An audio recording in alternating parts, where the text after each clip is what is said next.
Saludos, buenas, nuevamente aquí en Funche Caribeño. Hoy estamos internacionales, estamos transmitiendo desde San Juan de Puerto Rico para el mundo entero y transmitiendo de forma simultánea por Radio Raíces, también para el mundo entero. Y como estamos en el mundo entero, estamos en Perú en este momento con el compañero Juan Carlos Palma, profesor de la Universidad de La Molina, en Perú, y dentro de eso, colega que estuvo recientemente en Puerto Rico visitándonos, al cual le agradecemos que esté hoy aquí con nosotros.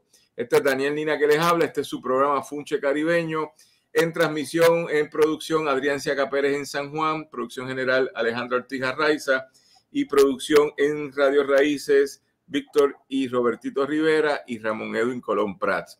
Estamos en este programa una vez más en temas. Funche es una palabra caribeña de comida basada en la harina, de un plato basado en la harina, pero una comida de pobre, es decir, pero es un plato que se conoce en todo el Caribe y el cual entonces nosotros utilizamos para hablar.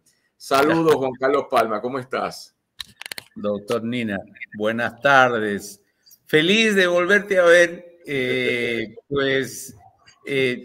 Creo que fui un poco ingrato de no escribir nuevamente agradeciéndoles toda esta gran oportunidad de ir a este 13 Simposio Internacional de Estudios Generales que se realizó en la Facultad de Estudios Generales justamente de la Universidad de Puerto Rico en Río Piedras.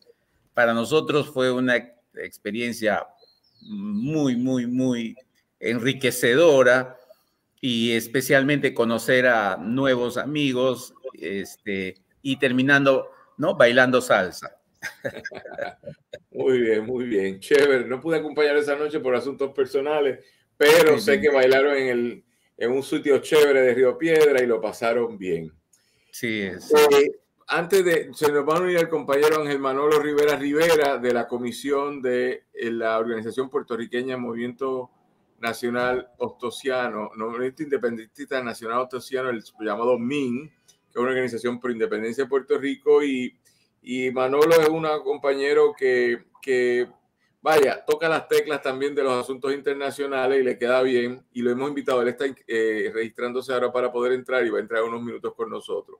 En lo que vamos conversando más ampliamente, preséntate a la audiencia en Puerto Rico. Estás en Lima, Perú. Eso no se da todos los días. Hubo un golpe de Estado hace 48 horas o 24 horas en tu país y ahora ya tenemos, mire, esto es el mejor periódico de este país. El Post Antillano tiene corresponsales en todo el planeta Tierra y está en Marte. Así que cuéntanos, ¿quién es Juan Carlos Palma? Gracias, doctor. Bueno, yo soy Juan Carlos Palma. Soy profesor principal en la Universidad Nacional Agraria La Molina. Soy actualmente director de la Unidad de Estudios Generales y dicto una cátedra en el área de los cursos del Departamento de Química. Así que yo estoy aquí atendiendo a una feliz invitación que me haces. Y bueno, como un peruano, como un ciudadano que está viviendo una situación muy particular, políticamente hablando, en Perú. Seguro, como ya es de conocimiento de todos ustedes, el día de ayer, pues, en cuestión de horas, hubo unos drásticos cambios en la estructura de nuestro país, política, ¿no?, en la estructura de nuestro país. Y así que el presidente de la República decidió en un momento determinado disolver el Congreso de la República porque tiene esa competencia. Sin embargo, no tenía los elementos legales que lo respaldaran. Y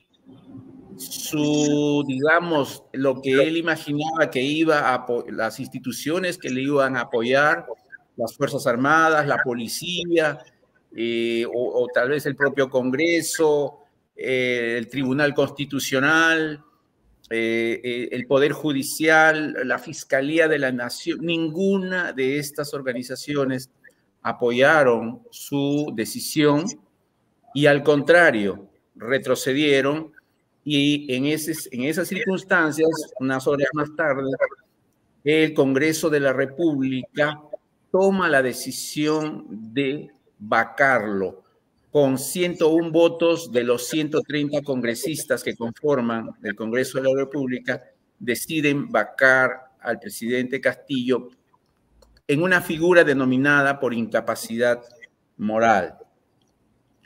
Esta decisión fue respaldada por las instituciones del Estado, lo que conlleva digamos, a detener al presidente Castillo en una expresión jurídica llamada de flagrancia. Yo no soy un experto constitucionalista, no soy un experto en el tema, estoy hablándoles un poco por lo que escuchamos en los medios de comunicación.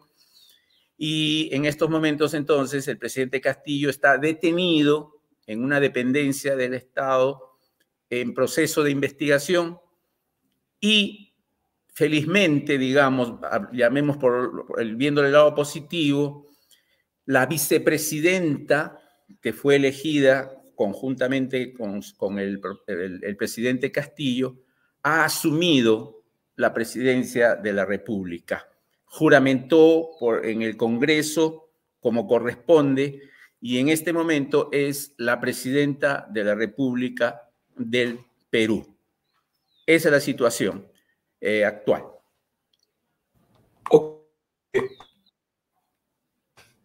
Dentro de esa conversación habíamos hablado hace unas semanas atrás en Puerto Rico que para ti el tema de la corrupción es un tema central. Y tú lo elevas a un planteamiento de derechos humanos. Yo puedo tener una mirada distinta, pero respeto tu criterio y quiero que lo elaboremos. Entonces, dentro de esa perspectiva, es interesante, nos acabas de aclarar en Puerto Rico algo que no lo habíamos percibido así, que es, por decir algo, el error jurídico. Y el error jurídico es uno, que él puede hacer algo, él puede disolver el Congreso, pero tiene que hacerlo de cierta forma, no lo hace, puede actuar contrario a la ley, entonces el Congreso puede rescatar la nación. Es decir, aquí está todo el mundo rescatando la nación, que no haya duda de eso, Juan Carlos. Pero creo que el tema, y ahí entra el compañero Manolo. Saludos, Manolo, ¿cómo estás? Bien, Emma. Saludos, un abrazo a todos. Sí, buenas tardes. Ambos, Juan Carlos Palma y Ángel Manuel Rivera de Puerto Rico y Perú. Pero el tema del Congreso, por donde estamos conversando, Juan Carlos, es el tema de la corrupción, perdona, es un tema que a ti te trabaja mucho y que tú, como alguien que es de izquierda, lo conversamos, ese no es el problema es cuál es la gobernanza que queremos. Y ahí tú tenías una mirada de lo que estaba pasando. Tú quisieras aclarar el punto de por qué se justificó el movimiento del Congreso, que es un asunto legal que nos explicaste ahora, este tema de la corrupción. Estábamos leyendo ayer en Puerto Rico, en los pasados 20 años, creo, 9 presidentes han sido depuestos por el Congreso en Perú. O sea, y casi todos están presos o acusados, ¿entiendes? Sí, así que explícanoslo tú. Bueno, sí, creo que el tema de la corrupción en el Perú lo vivimos y lo tenemos muy a flor de piel. Nos tiene enervados y nos tiene en una situación de impaciencia. Y creo que de alguna forma este nuevo gobierno que se instaló el 28 de julio del año 2021, el año pasado, significó una esperanza de salir de una situación continua de presidentes que cayeron justamente por actos de corrupción en todos los niveles. Entonces, este gobierno, en vez de izquierda, en vez de aprovechar la oportunidad de salirse de esa situación, pues finalmente terminó atrapado, finalmente terminó también embarrado, y el presidente, diría hasta ahora, con todas las evidencias que se han mostrado, se ha visto inmiscuido también.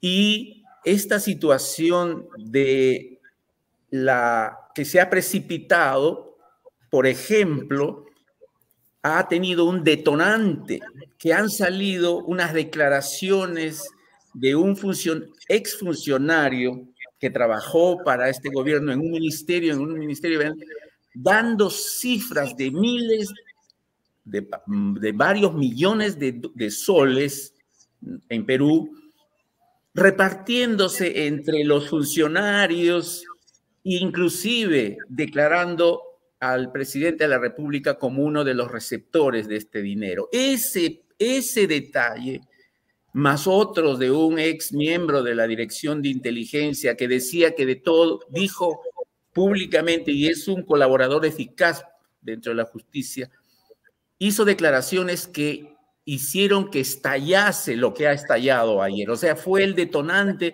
que esto no podía dar para más. Entonces, esa es una situación que nos tiene a nosotros, como te repito, totalmente todavía no conformes, y no sé, esperamos, tenemos la esperanza todavía de que vamos a salir de esta situación, pero no se ha calmado ahora. No es que ahora se fue el presidente y esta nueva presidenta, la Dina Boluarte, no va a resolver. Ahorita está convulsionado porque hay mucha gente que no la quiere tampoco a ella, porque ella es vicepresidenta del presidente del mismo grupo político que no está satisfecho. Claro, algunos dirían, pues debemos continuar con esto, pero nosotros ahorita estimamos, creemos de que probablemente incluso esta presidenta no termine el periodo que es todavía en el 2026. No lo sé, no sé qué va a pasar, va a depender un poco de la presión social, pero la corrupción está ahí, ¿no? Y para nosotros en Sudamérica pasa esto, ¿no? Yo decía, por ejemplo, ahí cuando estábamos reunidos en algún momento, yo decía, por ejemplo, que para nosotros escuchar a Lula no es alegría, no lo es, porque justamente el dinero que vino desde Odebrecht cuando estaba en su periodo anterior fue la razón de la caída de varios presidentes de Perú. Alejandro Toledo, el que está en Estados Unidos, se llevó 32 millones de dólares que venían de Odebrecht desde Brasil.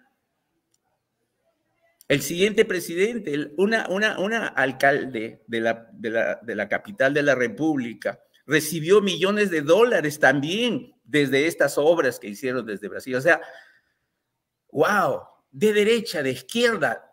Y por eso decía, y me gustó cuando el doctor Valdemiro habló como que la corrupción es una pandemia. Sí, es una pandemia. Y ahora nosotros también discutimos qué debemos hacer desde los estudios generales para nuestros estudiantes, para hacerles entender este tema. Esa es mi opinión, mi punto de vista. Bueno, gracias. Déjame escuchar entonces, Ángel Manolo Rivera, ¿cómo estamos? Feliz de la vida, Daniel, un abrazo y muchas gracias. Un saludo caluroso al querido amigo Juan Carlos, peruano, latinoamericano como nosotros. Bueno, pues la verdad es que aquí estamos un poco desconcertados, Juan Carlos, todavía, al igual que los peruanos. Yo creo que todos los latinoamericanos estamos perplejos. Hay cosas que no entendemos.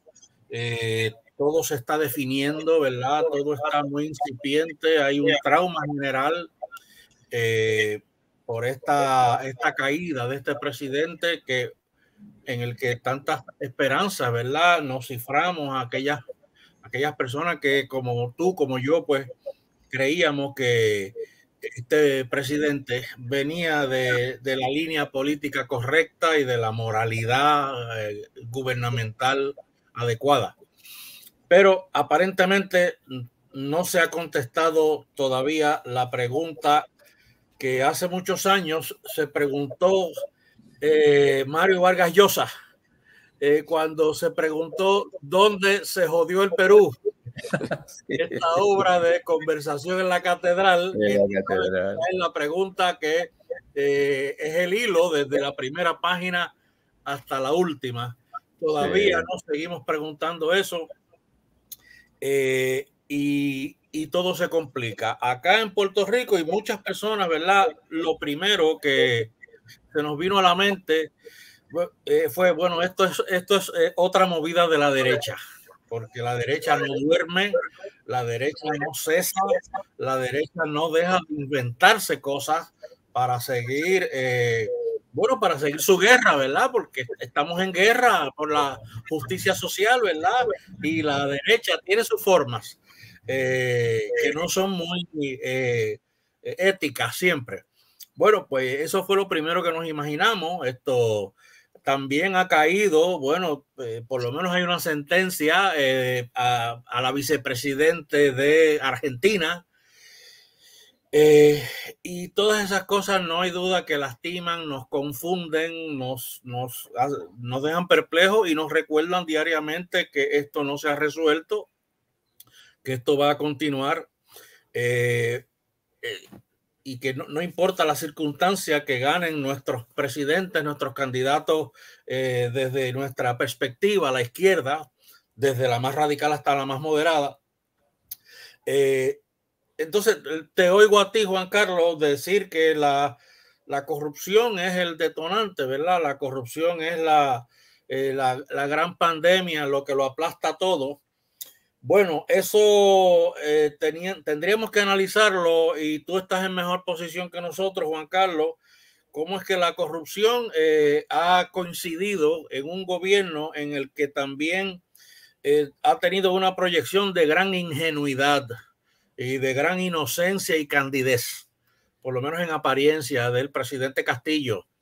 Un hombre que viene desde el pueblo pequeño, viene de la comunidad humilde, viene del magisterio, no es el corporativo político, ¿verdad?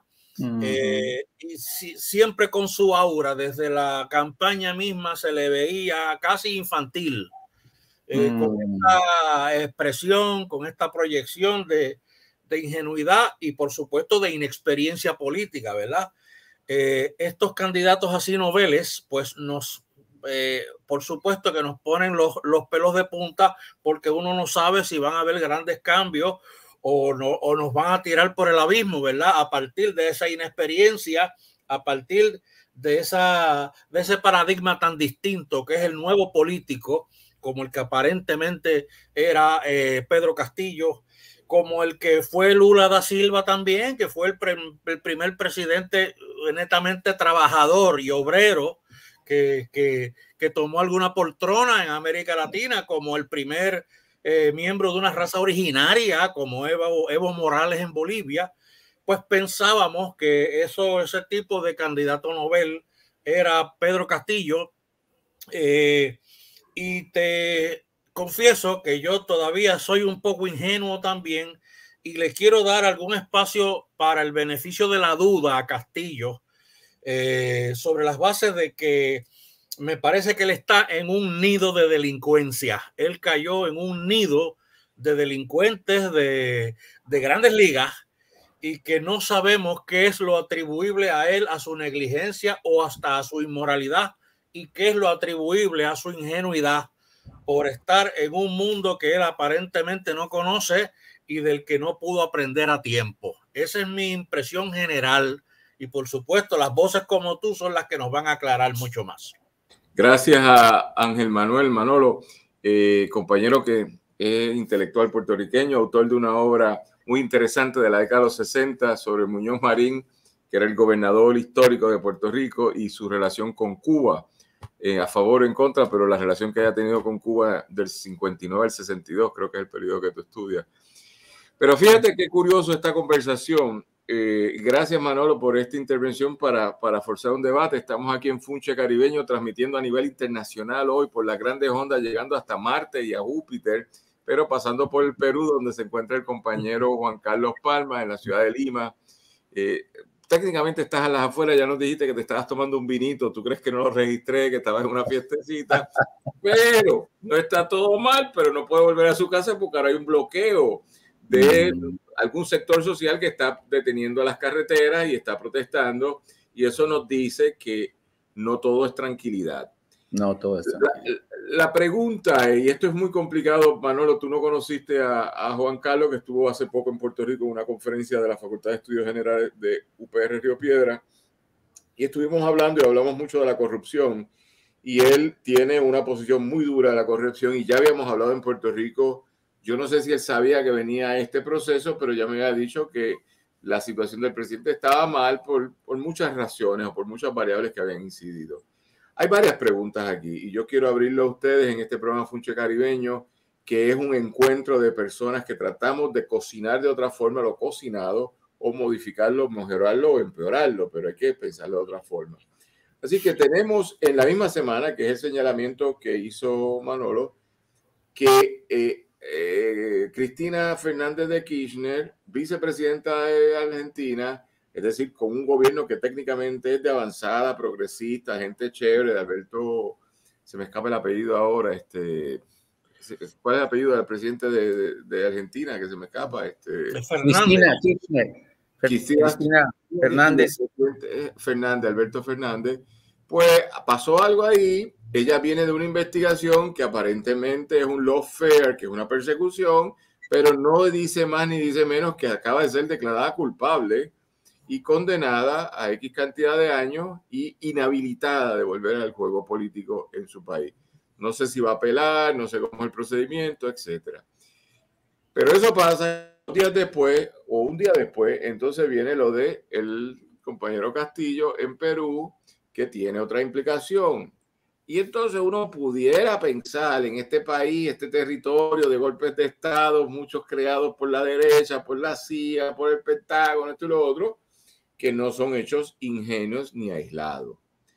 Pero aquí el testimonio de Juan Carlos, que también dice, mire, yo estoy aquí, yo me levanto todos los días a trabajar y estamos cansados de una gobernanza que está basada en la corrupción como una forma de acumulación originaria, donde los funcionarios públicos creen que el Estado es una mina de oro que se acumula a partir del Estado. Así que yo creo que ahí, más que nada, no hay respuestas claras, sino encrucijadas y caminos que se cruzan en nuestras respuestas, y nadie es bueno, nadie es malo, nadie es de derecha, nadie está diciendo eso, simplemente estamos tratando de entender esto. Y ahí, Juan Carlos, ahora te pido que también nos entiendas, porque nosotros miramos a América Latina con admiración, de repente todos estos gobiernos de naturaleza de izquierda, o por lo menos en plataformas de izquierda, y cuando dos de ellos en la misma semana caen con problemas similares como ya han tenido otras personas, como en el caso de Bolivia Evo Morales, como en el caso de Brasil Lula, como en el caso de Venezuela, una intervención extrañísima de fuerzas externas e internas que nunca acabó nada claro, pero bueno, que han llevado a ese país al martirio, ¿verdad? Pues entonces uno se preocupa. Así que no todo es la CIA, pero hay mucho de la CIA también. No todo es la injerencia de Estados Unidos, pero también hay injerencia de Estados Unidos. No todo es la derecha, pero también la derecha interviene. Esa aclaración que tú hiciste de la vicepresidenta asumiendo que es también del Partido Libre o de Patria Libre, pues uno tiene que marcar eso. Es decir, esa señora trabajaba con Castillo y en la línea constitucional, que ahí no hubo error, asciende. O sea, no es el caso de Bolivia, que pusieron a una que estaba allí que lo asumió inmediatamente. Este no es el caso. Este es el caso constitucionalmente hablando de la vicepresidenta. Pues yo quisiera que nos ayudaras a entender, porque queremos entender, no queremos juzgar de más, no queremos aliarnos contradictoriamente con sectores que normalmente nos aliamos, pero es confuso para uno y ahí coincido con Manolo. Sí. Bueno, interesante vuestro punto de vista. Sí, definitivamente, en un marco político de derecha, de izquierda, centro derecha, centro izquierda, este gobierno de Castillo fue y una oportunidad para la izquierda, para el conjunto de la izquierda, porque prácticamente todos los sectores políticos de la izquierda, yo diría que inclusive desde la extrema izquierda hasta la centroizquierda, ¿no? Apoyó a este gobierno, vio una posibilidad de fortalecer los principios que motiva a un gobierno de izquierda. Y adicionalmente con este factor de que él provenía de un sector del profesorado, era de condición humilde, etcétera. Todo eso era favorable, aun cuando en el momento de la decisión final por parte del Jurado Nacional de Elecciones, muy cuestionada, todavía en el Perú no quedó claro de que su triunfo haya sido tan contundente. Pero bueno, sea como sea, legalmente se aceptó que este presidente ganó las elecciones. Entonces, sí, fue una esperanza, pero en el transcurrir de los meses fue cambiando la situación. Por ejemplo, el presidente de la República llegó con el partido Perú Libre, un partido cuyo presidente, el señor Cerrón, se declaraba marxista-leninista, convicto y confeso. Él estudió en Cuba y él tenía esas ideas totalmente claras y él tenía objetivos claros. Pero por razones en el Poder Judicial, él tuvo una condena.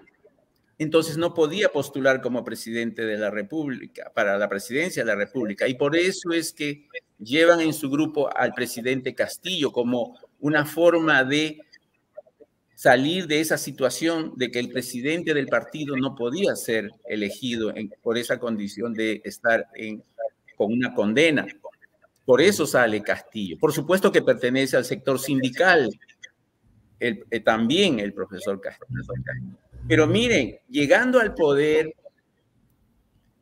el profesor Castillo renuncia al partido Perú Libre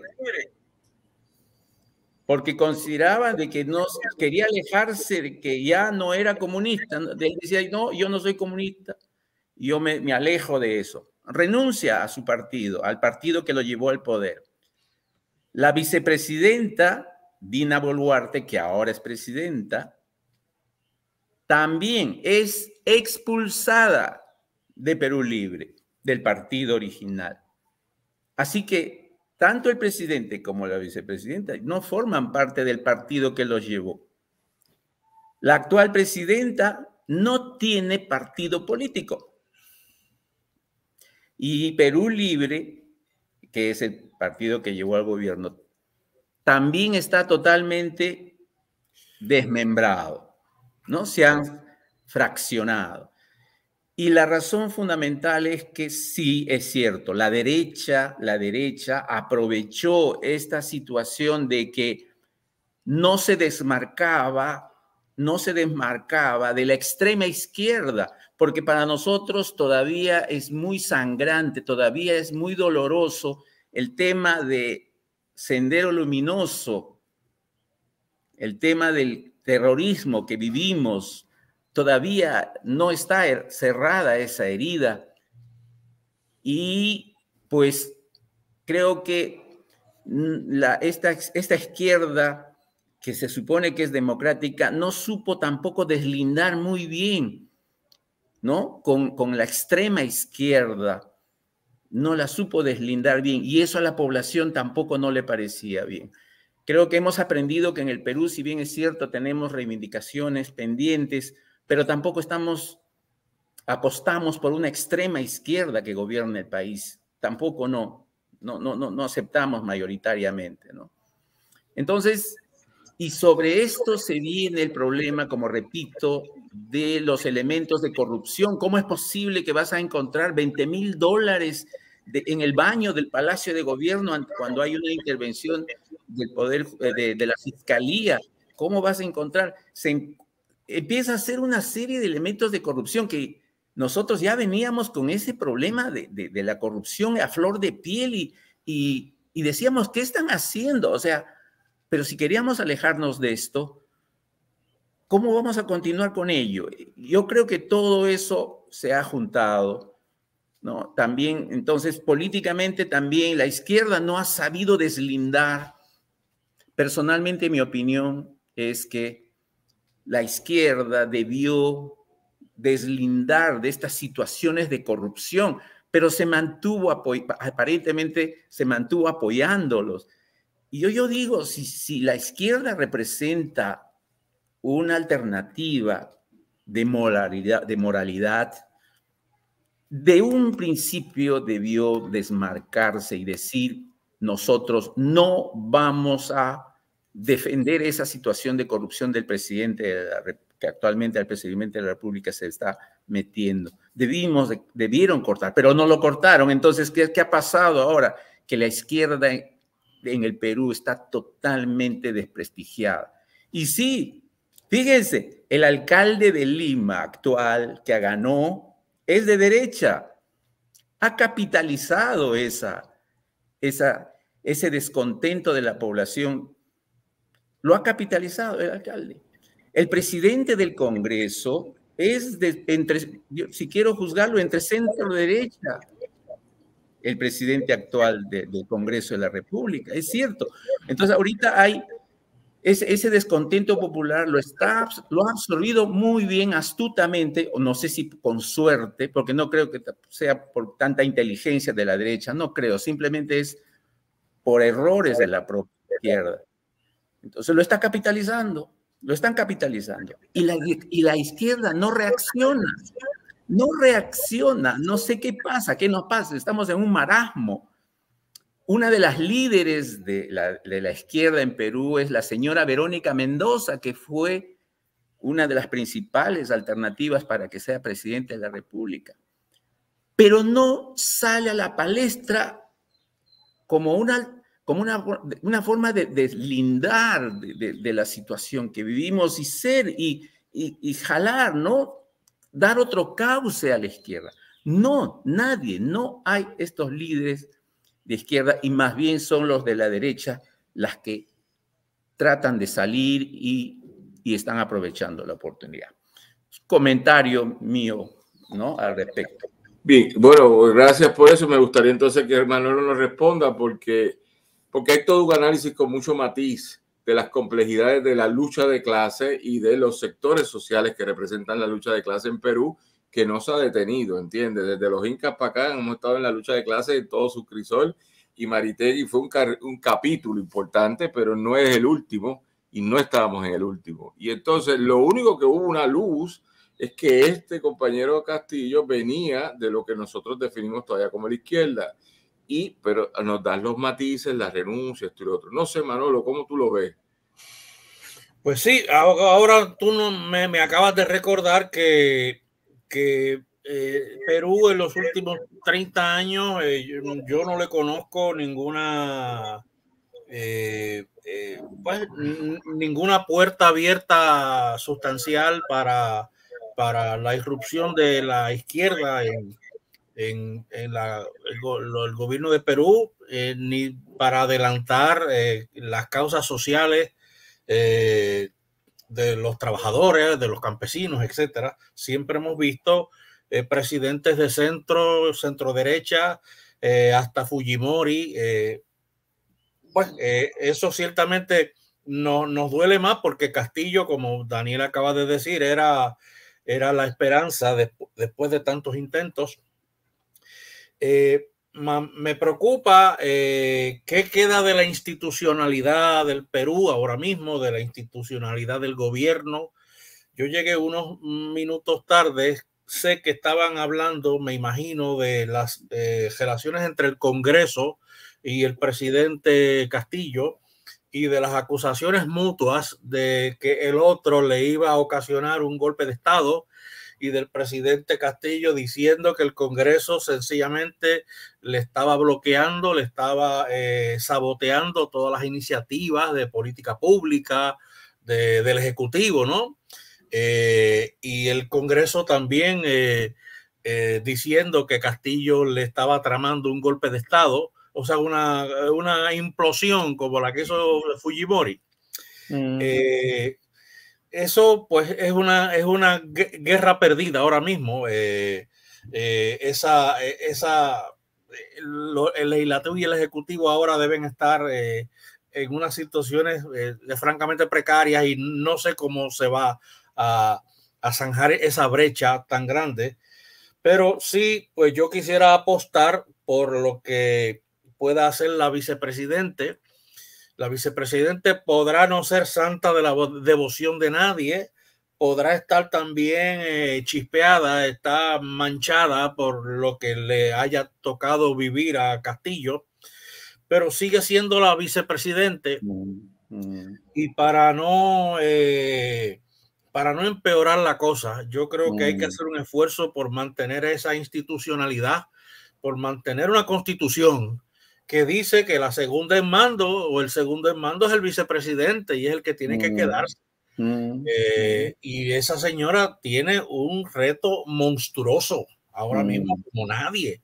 Yo no quisiera estar en los zapatos de esa compañera que parece que tiene mucho carisma, parece que es muy dulce y se mueve, y que además que es de muy buen ver físicamente, eso pues la ayuda también, y ojalá que eso pues augure una salida para curar esta herida, pero que no vengan los queridos hermanos peruanos a querer la cabeza también de la vicepresidente, porque entonces se va a poner la cosa mala sobre pretexto de que es castillista.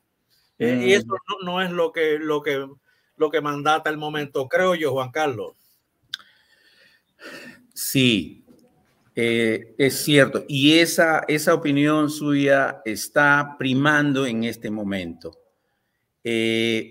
Pero no está todo dicho, porque la reacción de la población peruana es que haya elecciones generales. Esa es, en estos momentos, yo estoy a 350 kilómetros al sur de Lima, porque vine a un evento de una actividad de presentación de unos vinos de unos productores, pequeños productores de vino aquí en Perú, y me invitaron a participar de este lanzamiento. Y yo debí volver hoy día a Lima, tenía que estar de retorno en Lima, pero se han bloqueado todas las carreteras por protesta de gente que dice no queremos porque la presidenta en su discurso, una vez que le colocaron la banda presidencial, ella dijo, me comprometo a gobernar hasta el 2026, que es el final de los 5 años que dura el periodo de un presidente. Y eso no le ha gustado a mucha gente porque dijeron, no, acá dijimos de que iba a haber elecciones generales porque se van todos. Entonces, esa es la disyuntiva del momento.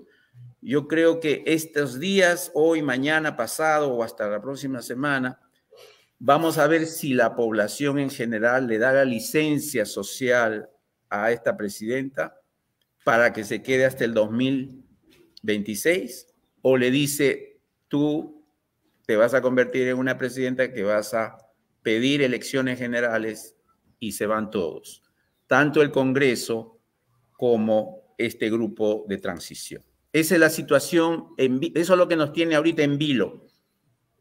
No sabemos si se va a quedar hasta el 2026 o no sabemos si se va a convocar elecciones. Eso lo dará la protesta social. Pero hay que recordar, mis queridos amigos, que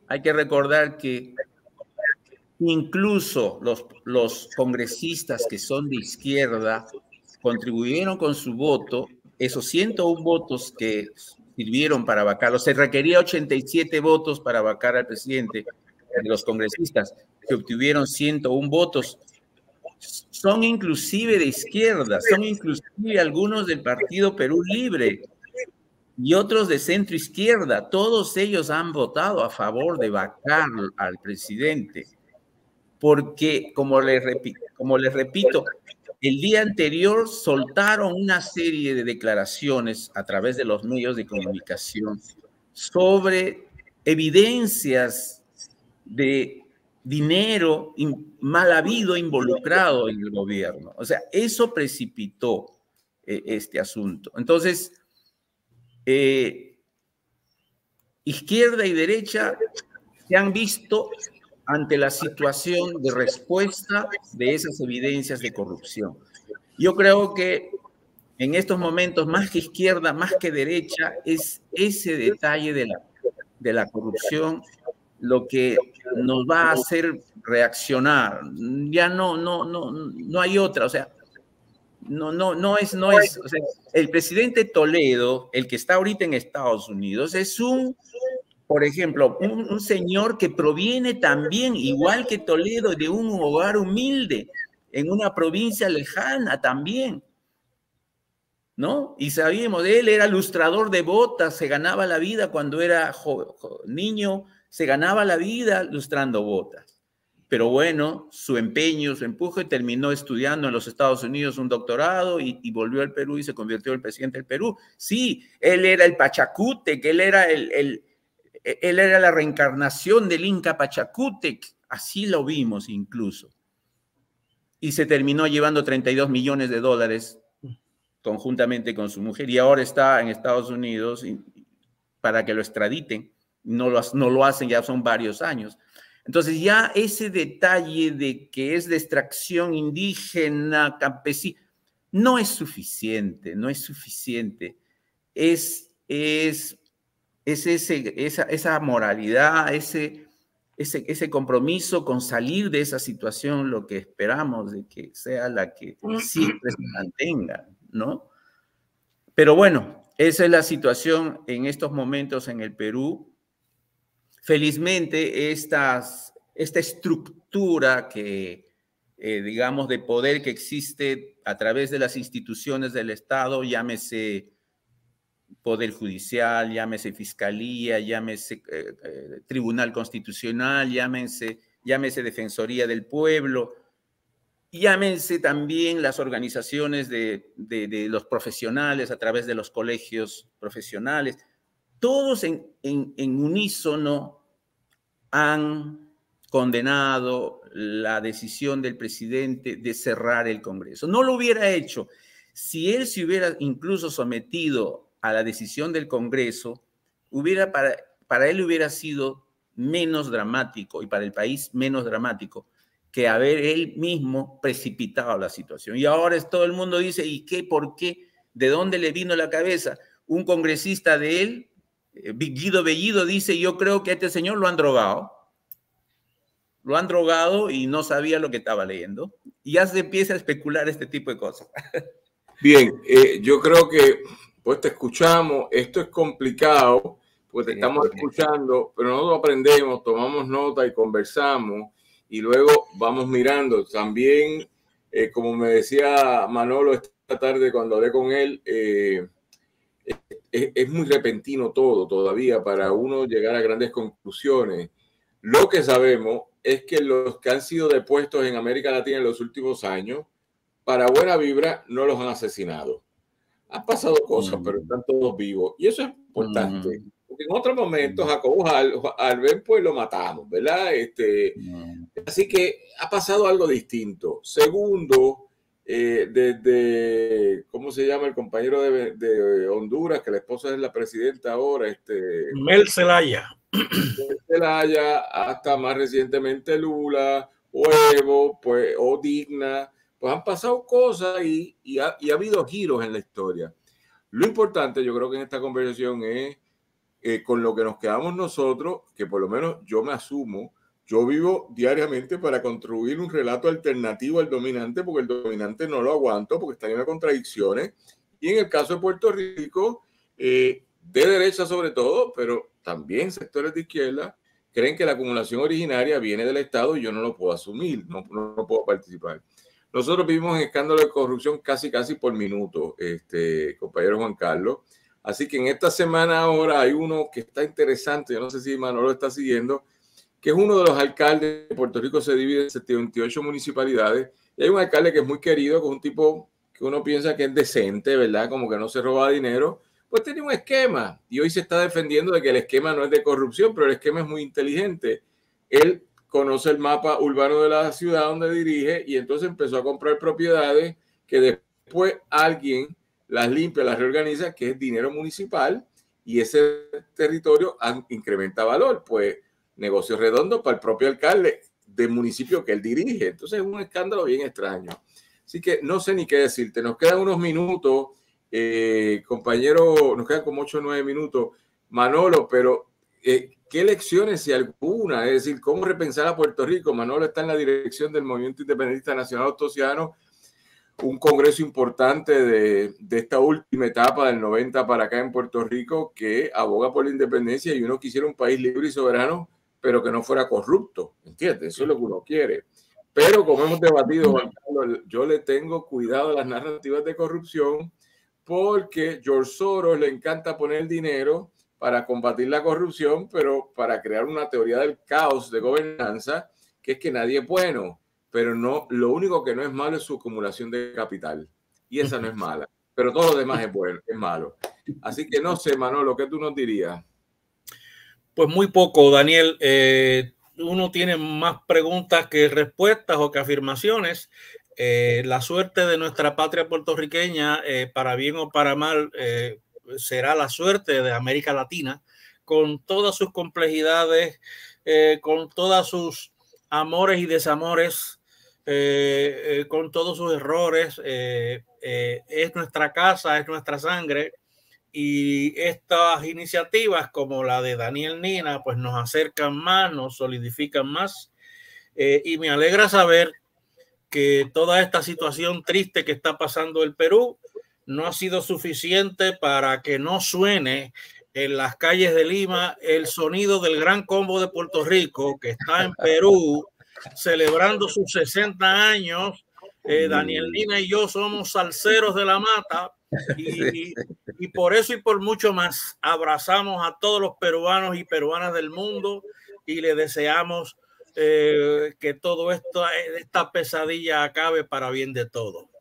Chimpún Callao. Estamos en Chimpún Callao. Eso es bueno, Manolo, pero volvemos a la línea. Tenemos algo que aprender, porque yo creo que, Juan Carlos, llevamos por lo menos un mes este debate y hoy sí. yo no estoy para decir que no tiene la verdad. O sea, yo tampoco la tengo, claro. No lo voy a criticar. Pero o sea, nosotros podemos aprender algo de esto, porque realmente hablando, llega un punto que cuando esta semana me hablaron de la compañera Cristina, yo dije, bueno, ya llega un punto que algo pasó. Pero entonces empiezan los fairs y me empiezan a decir las conspiraciones y todo. Y entonces yo tampoco quiero decir que nada sirve, que todo es mentira. Entonces llega un punto que yo desconozco ya. Pero en Puerto Rico, Manolo, que mañana nos levantamos a crear una patria nueva, libre, soberana, que eso es lo que aspiramos en cada vez que tenemos el micrófono. ¿Qué hacemos, Manolo? Bueno, condenar la corrupción, venga de donde venga, unir unir la lucha por la libertad, la lucha contra la corrupción, no importa de dónde venga. Y hay veces que cuando desenmascaramos a los de nosotros mismos, estamos haciéndole una gran obra a nuestras patrias. Eso es, mis queridos. Yo creo que esa debe ser nuestra bandera. Condenar la corrupción, venga de donde venga. Tengamos la fortaleza de que a nuestros propios compañeros desenmascarémosle y saquemos. Eso es nuestro gran error en el Perú, nuestro gran pecado. Yo no soy un partidario, no pertenezco a un partido político, sí me considero como, creo, políticamente hablando, tal vez entre centro izquierda, pero creo que lo esencial es desenmascarar la corrupción, no permitirla, venga de donde venga. Esa es la lección que creo nosotros en Perú estamos aprendiendo y que nuestros partidos, nuestros líderes de izquierda debieron de notarlo hace unos meses, días atrás, para condenar y ayudar de esa manera inclusive al propio presidente a gobernar, a llevar adelante el proyecto ofrecido a la población y el cual tenía una esperanza con él. Y ahora nuestra esperanza se derrumbó, pero bueno, con este señor esperamos que haya una nueva opción, una nueva oportunidad, que seguro la vamos a tener. Perú, como ustedes lo saben, ha vivido muchas experiencias traumáticas y políticas que pues nos han zarandeado, pero ahí vamos, ahí continuamos. Y pues muchas gracias por su atención, por el problema que vive el Perú, y gracias por sus buenas intenciones. Seguro que la sociedad seguro que va a responder hacia una situación mejor. Muchas gracias. Y nos quedan unos 4 minutos de programa. Antes de concluir, yo creo que tenemos que volvernos a hablar una vez las aguas no se vayan calmando, pero se vayan por lo menos cristalizando para saber lo que hay en el fondo, ¿verdad? Que yo creo que esa es la parte que no tenemos tanta claridad, pero dentro de eso es un momento difícil porque uno lo contabiliza de otra forma, es decir, gente en la calle, normalmente muere gente en la calle. Gente protestando a favor o en contra de un bando son gente que provocan crisis nacionales que terminan de distintas formas. Así que le vamos a poner atención a esto. Y para un poco reconocernos en este proceso, pues yo creo que Manolo, danos un minuto o dos de decir cuál es el proyecto que estoy sobre eso que tú hablabas de la Latinoamérica, de la cual somos parte. Como bien dijiste, este programa es para unirnos con Latinoamérica, no para separarnos de Latinoamérica, no para decir que somos superiores o inferiores, sino para que somos iguales. Y luego cerramos contigo, compañero Juan Carlos, en la misma tónica de el paso de mañana que vamos a tomar. Dime, Manolo, brevemente, por favor. Bueno, mira, nosotros aquí en Puerto Rico, como sabemos que lo hacen los peruanos en otras latitudes y todos nuestros hermanos latinoamericanos, aquí tenemos unas guías históricas. Yo por lo menos pertenezco a una organización política que está inspirada en el primer moralista y educador puertorriqueño, que fue Eugenio María de Hostos, que Hostos fue el primer filósofo de este país, el primer Sócrates, el primer Aristóteles, lo que en Venezuela sería Andrés Bello, o en Cuba José Martí, ¿verdad? Y Hostos nos marca el camino de vivir la moral, vivirla diariamente, vivirla con nuestros familiares, con nuestros amigos, con nuestros pueblos. Y eso no es distinto a lo que yo sé que un peruano o cualquier otro latinoamericano decente, ¿verdad? Como la inmensa mayoría de nuestra gente, que son decentes y buenas, aún las hay hasta en la derecha, que luchan por unas patrias más justas, más cristalinas, y donde se practique la solidaridad y la moralidad a toda costa, que es lo que queremos, y en esa lucha estamos una vez unidos, Juan Carlos. Exactamente, eso nos une.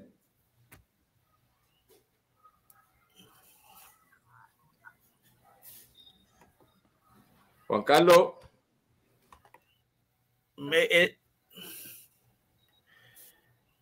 Mira, Daniel, si me oyes, dijiste algo que no se te oyó hace unos minutos, unos segundos atrás.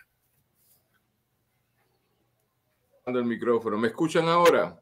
Sí, ahora ¿Me escuchan? Sí, ahora Juan Carlos, ciérranos con esas palabras. ¿Cómo lo dejamos entre Mariátegui y no sé, el Inca, los incas? Dime cómo cerramos esto. Cerremos filas contra la corrupción. Eso debe ser nuestro derrotero, sea de izquierda y de derecha, y eso nos va a llevar a un mejor puerto. Eso es para mí lo esencial en este momento. Y como docente, eso haré con mis alumnos. Correcto. Bueno, pues muchas gracias a Juan Carlos Palma desde Lima, Perú, al compañero Ángel Manuel Rivera Manolo desde San Juan de Puerto Rico. Este Funche Caribeño desde San Juan de Puerto Rico para el mundo entero por vía de San Sebastián. En los controles en San Juan, Adrián Ciega Pérez, producción general Alejandro Ortiz Arraiza, y en la producción en San Sebastián, en los controles Robertito y Víctor Rivera, y el productor general allá, Ramón Edwin Colón Prat. Será hasta entonces, mañana a las 2 de la tarde tenemos una novela, unos cuentos buenísimos. Hay 2 cuerpos en la nevera con el compañero Irán Sánchez. Vamos a estar en el Club de Lectores, y el lunes a las 6 en Cultura 7D. Será hasta entonces. Muchas gracias a todos. Gracias por estar con nosotros, Juan Carlos y Manolo. Gracias a ustedes. Gracias, Manolo. Gracias. Muchas gracias. Un placer.